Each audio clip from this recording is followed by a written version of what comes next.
Hey everyone, I'm back, and today we're going to be talking about Stargate. And this movie came out in 1994 and is directed by Roland Emmerich.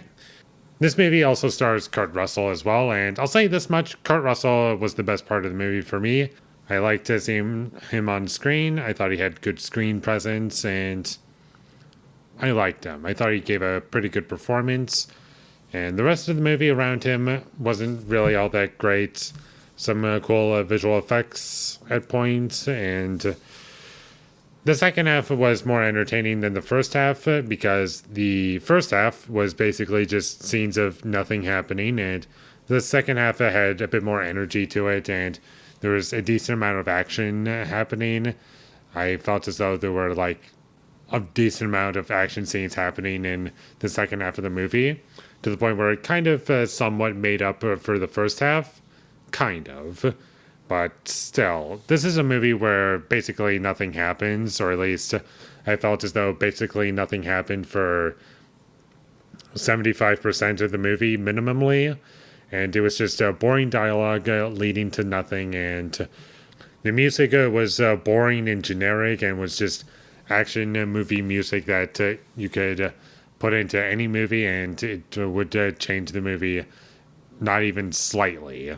And also, there were too many close shots in this movie. I never really got a good feeling for the environment in this movie, or what room characters were in, or like the desert, or what the locations, any of that.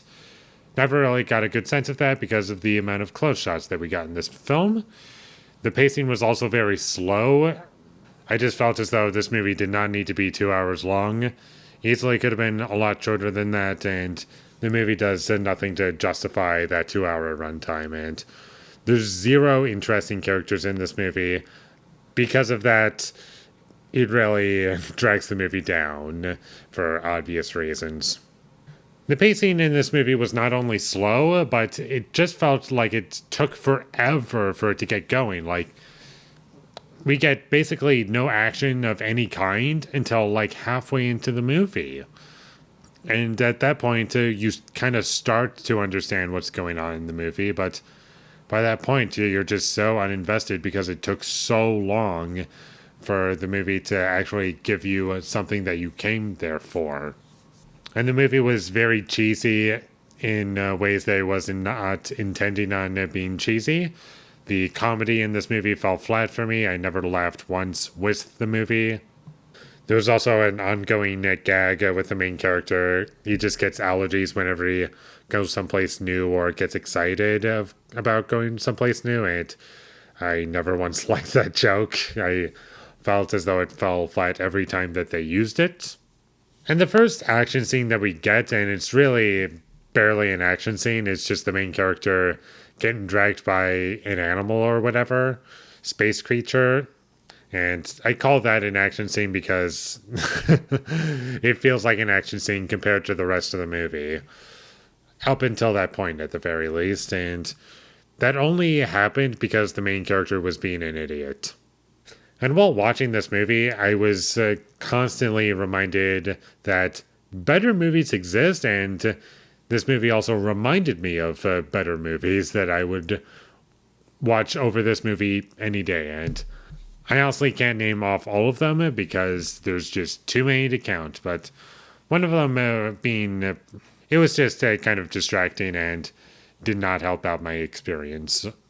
And I have mentioned that the pacing is slow for this movie and barely anything happens. And it takes forever for things to get going.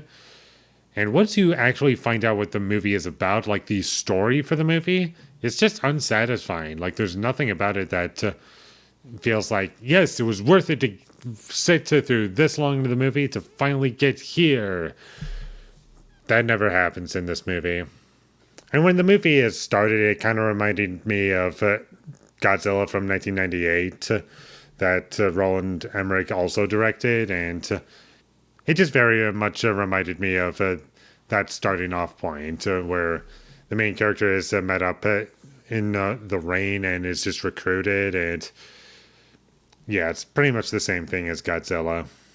And about halfway through the movie kind of reminded me somewhat of Prometheus. And I was just wanting to rewatch Prometheus. And that's about all I have to say about Stargate. It was boring. It was exactly what I would expect from Roland Emmerich. Not good, very boring, never going to watch it again. And Roland Emmerich, in my opinion, has never made a good movie.